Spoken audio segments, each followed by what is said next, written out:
Toyota Research Institute says it will bring its next-generation Platform 3.0 automated driving vehicle to CES next week, an autonomous test car that is notable for incorporating the sensors and cameras into the body, rather than as ungainly attachments, and with the spinning LiDAR rooftop sensor replaced by a more sleek panel of sensors.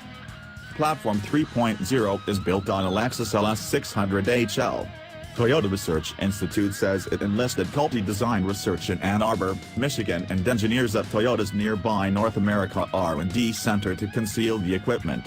As a result, Platform 3.0 gets a new rooftop weather and temperature-proof panel, which it says was inspired by off-road motorcycle helmets, integrated into the available space in the sunroof compartment to minimize height.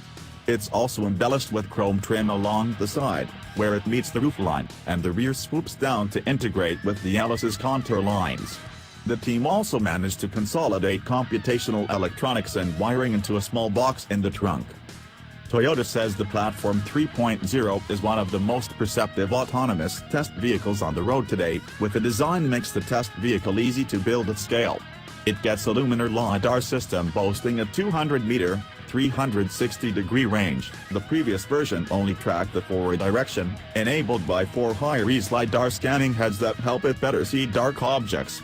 Shorter-range LiDAR sensors feature low on all 4 sides of the vehicle, one on each front quarter panel and on the front and rear bumpers, to detect low-level and smaller objects, like children or road debris.